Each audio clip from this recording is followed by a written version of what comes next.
Now, with 6 days to go until the National Sportsman and Sportswoman of the Year Awards is held, the RJRGleaner Sports Foundation has made more major announcements ahead of the glitzy ceremony. Stakeholders have been waiting with bated breath to hear who the guest speaker will be for this year's RJRGleaner Sports Foundation National Sportsman and Sportswoman of the Year Awards. Well, that wait is now over, as chairman of the RJRGleaner Sports Foundation, Gary Allen, has revealed that another diplomat has accepted the invitation to deliver the address.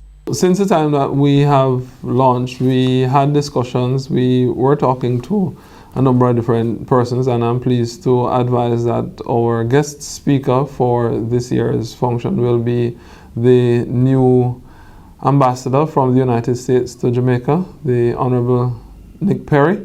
And we are very excited about engaging our second diplomat as guest speaker for these awards, and we look forward to hearing from him on the night.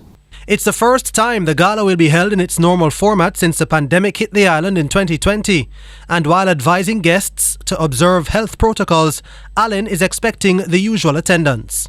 Full awards, we ask people that, who are attending to make sure that they sanitize, wear your mask if you feel constrained to at all times. We know that we will be in close quarters once we get into the awards room, so there it is going to be entirely up to the individuals, but we do recommend that you take full precaution at all times. But it will be an audience of, as we normally have, over 400 persons at the Jamaica Pegasus Hotel.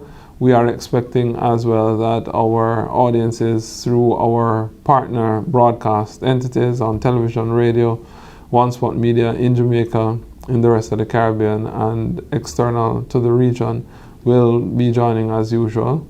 The RJRGleaner Sports Foundation National Sportsman and Sportswoman of the Year Awards ceremony will be held on Friday, January 20 at the Jamaica Pegasus Hotel.